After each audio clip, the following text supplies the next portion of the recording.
Olá, estudante. Professor Leonan Rodrigues, de História, aqui na plataforma Gonçalves Dias, com atividades curriculares complementares, uma iniciativa do Governo do Estado do Maranhão. Vamos para a nossa aula de hoje. Iremos tratar sobre a Grécia Antiga, Atenas e Esparta.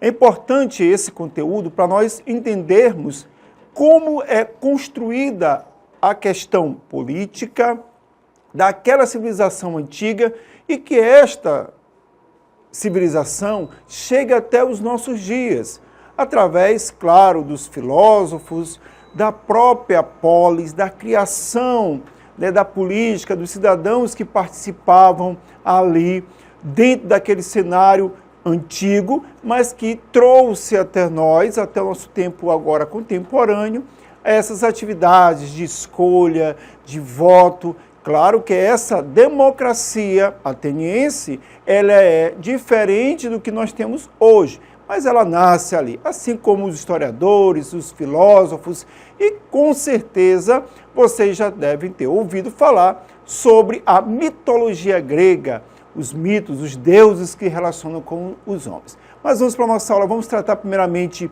sobre a polis Atenas e depois vamos para Esparta. Claro que existiam outras polis, mas nós vamos ficar com essas duas hoje na nossa aula.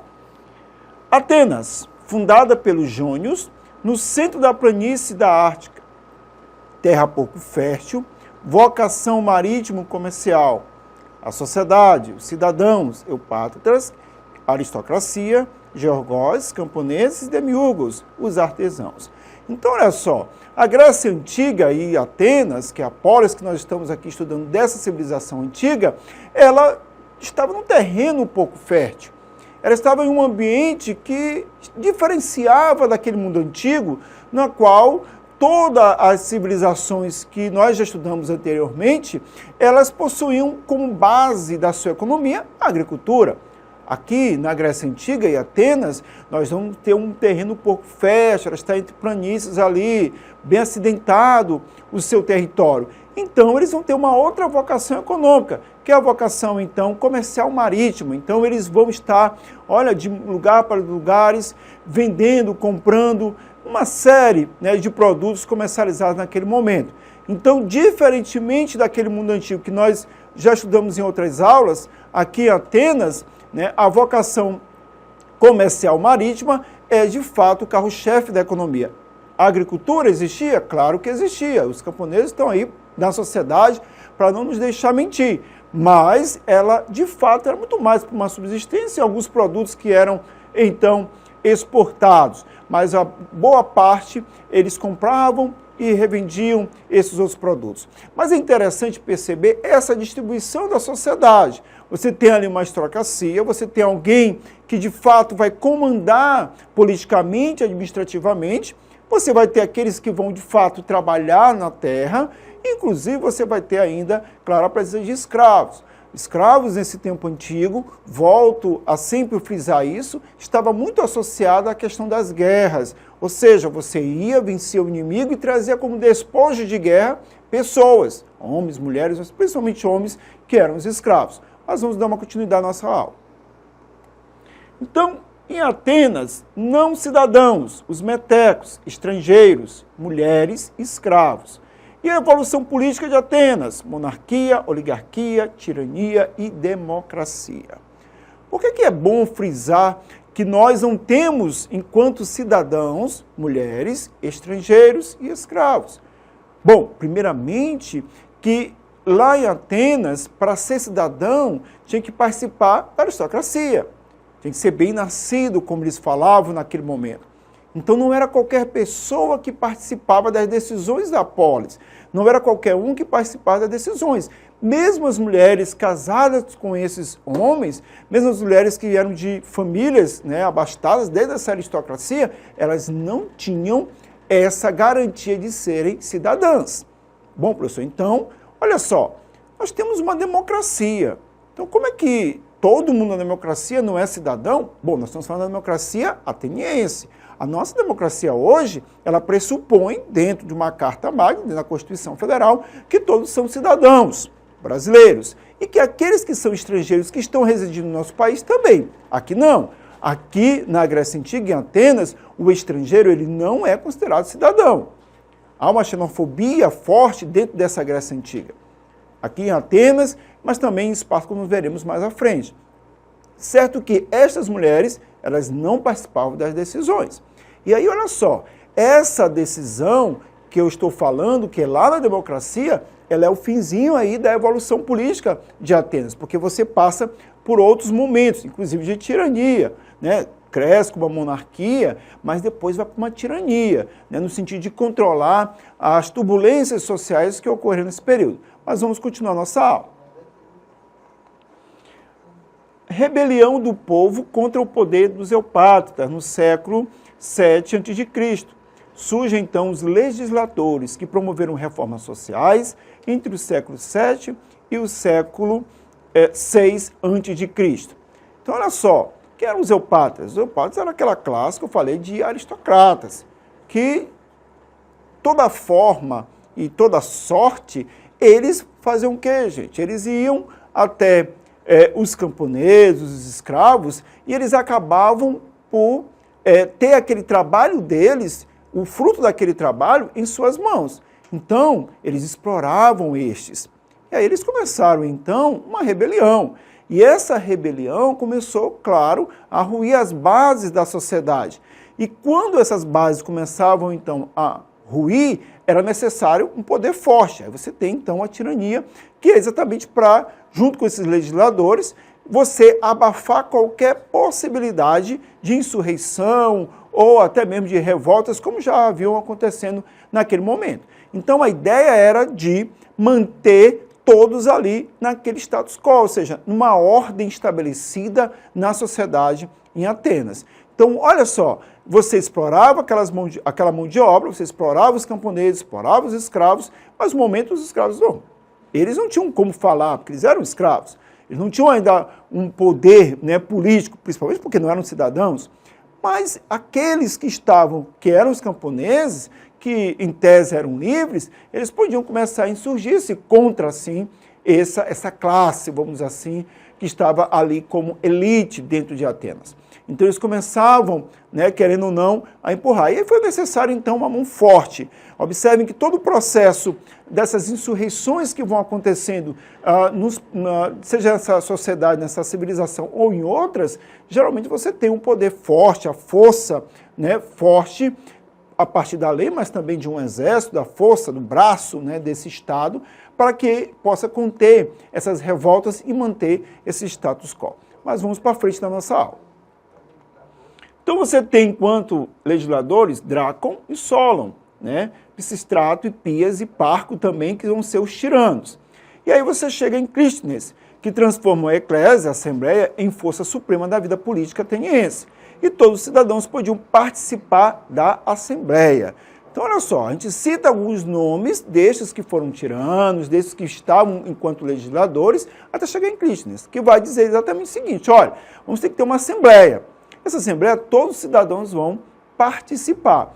E aí eu quero lembrá-los novamente, nem todas as pessoas que compunham a população ateniense eram cidadãos.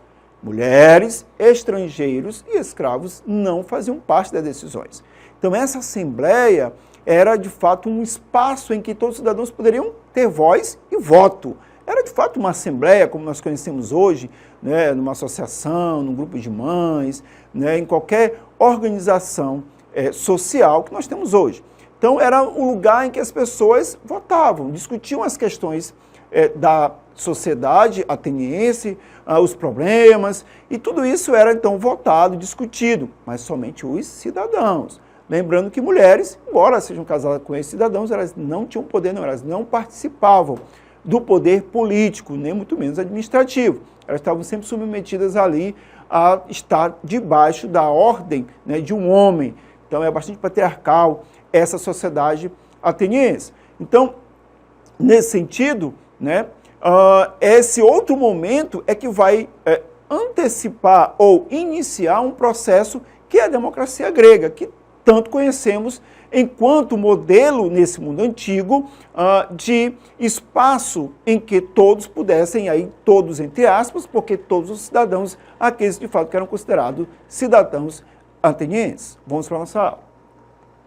E aí em Esparta, a sociedade aristocrática de base agrária, constituída pelos dórios, uma educação voltada para a guerra e baseada no trabalho servil dos ilotas, e a formação dos soldados começava a partir dos 7 anos. Nós saímos então da polis, Atenas, e vamos agora para a polis, Esparta, que é uma outra cidade-estado importantíssima dentro desse mundo grego, desse mundo antigo. Mas o que vai diferenciar Atenas de Esparta? Bom, Esparta, ela já tem mais uma propensão à questão da agricultura. Ela já vai, de fato, exercer algumas práticas agrícolas que Atenas já, por conta do terreno, do território em que estava inserida, não tinha tanto assim. Mas o que marca os espartanos é exatamente o militarismo. Esparta, a sua essência é militar. É tanto que aos 7 anos de idade, a criança, o menino, era separado dos demais para que ele pudesse ter um treinamento e se tornar um soldado. E olha só, existia naquele período em Esparta, né, a observância se alguma criança nascesse com algum defeito, né, seja ele físico, motor, dentro da perspectiva deles, né, de encontrar algum problema físico, né, intelectual, daquela pessoa e que isso pudesse fazer com que ele não virasse um bom soldado. Então, professor, então, isso quer dizer que eles matavam essas crianças? Matavam. Algumas delas eram, de fato, descobertas e jogadas no fosso, jogadas para morrer, de fato, né, uma espécie aí de deserto, uma espécie, né, de lugar em que não era habitável. Então, acontecia isso, sim. Por quê? Porque eles tinham a ideia de uma perfeição. E a ideia de perfeição passava, né, que não poderia ter, essa é a expressão que era utilizada, né, nenhum problema, nenhum defeito, no sentido, né, que nós estamos assim colocando. Mas se houvesse qualquer deficiência que nós conhecemos hoje, das várias deficiências que nós temos hoje, essa criança não, então, poderia ficar na sociedade espartana, porque eles entendiam que ali só poderia estar as crianças que pudessem se tornar bons soldados, bons guerreiros. Bom, e as mulheres? As mulheres, elas tinham um papel diferente das mulheres atenienses? Tem, nós vamos ver já nos próximos slides. Mas é importante perceber que é uma sociedade que está no mesmo território grego, mas que ela se diferencia. Então, eles eram voltados para a guerra. Mas vamos conhecer um pouco mais, né, da polis Esparta. As mulheres também recebiam um treinamento físico e psicológico, praticavam ginástica e participavam dos jogos, né, e podiam administrar os bens familiares com os maridos. Então, é um ponto, né, de se observar aqui, gente. Nós temos diferenciação entre aquelas mulheres que estavam ali subjugadas aos seus maridos, aos pais, aos irmãos, aos homens, dentro da sociedade ateniense, e na sociedade espartana não.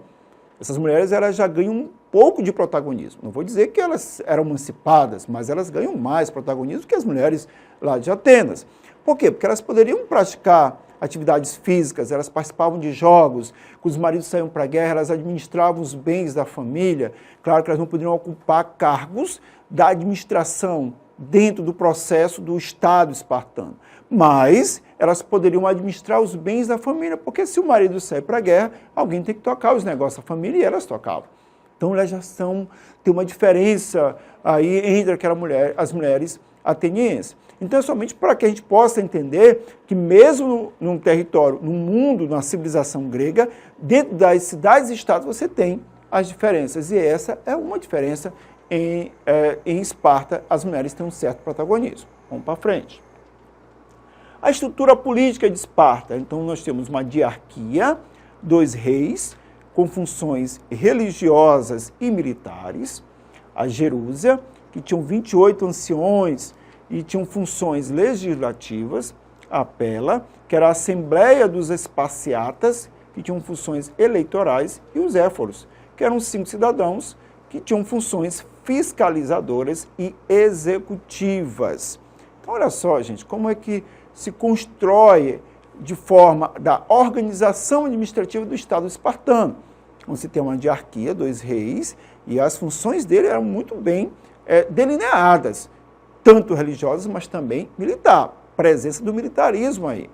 Então você tem a Assembleia dos Espaciatas, né, dos cidadãos, daqueles que vão para a guerra, daqueles que podem, dos homens que podem ir para a guerra, que decidiam tudo aquilo que era necessário para a sua sociedade. Mas você tem os éforos, que é uma espécie, né, de 5 anciãos que viviam num certo espaço dentro da sociedade e que eles eram consultivos, eram os últimos ali, né, a serem consultados. Eles tinham um poder, de fato, maior durante essa estrutura administrativa e jurídica, vamos assim colocar, dos espartanos. Então, era uma sociedade organizada, mas sempre vai ter o militarismo. Não vai aparecer dentro desses órgãos, vamos assim chamar, as mulheres, e nem muito menos estrangeiros. Como falei, Atenas já também não gostava desses estrangeiros, mas permitia. Esparta é xenófoba. Ela não permite esses estrangeiros, de hipótese nenhuma. É sempre uma afronta para eles. Então, é muito mais fechado do que, por exemplo, Atenas, que ainda conviveu ali com os estrangeiros. Para eles, os estrangeiros não podem estar dentro do seu território.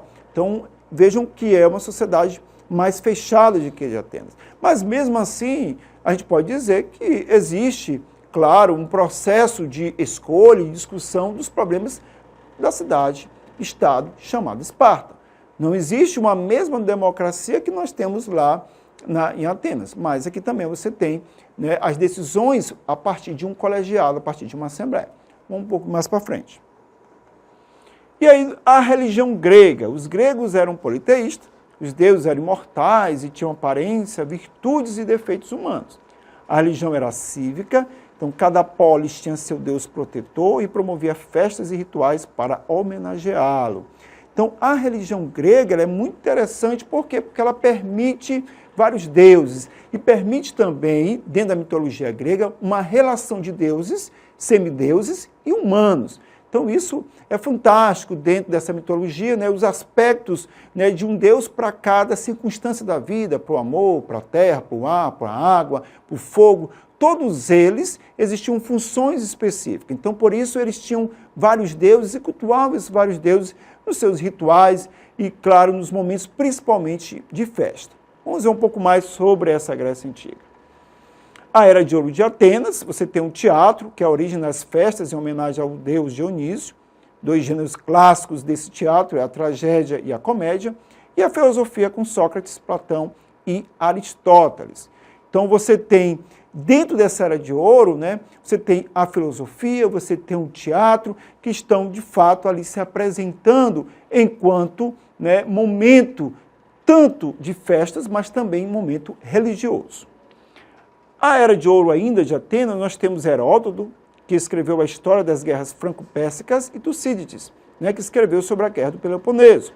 E as artes plásticas, a escultura, com destaque para as fídias e o construtor de estátuas e monumentos. E a arquitetura, na Era de Péricles, o Pantenon. Bom, então nós terminamos aqui sobre essa Era de Ouro da Grécia, e aí nós temos uma atividade, um exercício para nós resolvermos nesta aula. Vamos lá. Aqui é uma questão da Universidade Federal de Juiz de Fora, 2009. Diz o seguinte, leia o trecho a seguir. A aspiração máxima do escravo, obtido por guerra, era alcançar a alforria. Vários textos aconselhavam a promessa de liberdade como estímulo. A decisão de libertar o escravo partia do senhor, na imensa maioria dos casos. E, com frequência, o candidato à alforria pagava seu preço ao dono. Esse é um texto retirado de Cardoso, O Trabalho Compulsório na Antiguidade, que foi adaptado. Em Atenas, no século V a.C., normalmente, quando o escravo de um particular era libertado, ele passava a ser considerado: letra A, cidadão com plenos direitos; B, indivíduo que obrigatoriamente participar do exército da cidade; C, meteco, estrangeiro livre, residente na cidade; escravo do Estado, sujeito ao trabalho forçados; indivíduo que ameaçava a cidade, sendo, portanto, expulso. A resposta certa dessa questão é a letra C, meteco. Ele passava a ser um estrangeiro livre, mas ele não tinha poderes políticos, ele não podia votar, ele não era cidadão. ele de fato continuava livre, mas não tinha poder nenhum dentro da sociedade. Ok? Bom, chegamos ao final da nossa aula. Não esqueça de acompanhar nas redes sociais a plataforma Gonçalo Dias, lá no YouTube, acionar o sininho para receber as notificações. Conto com vocês na próxima aula. Bons estudos e até mais.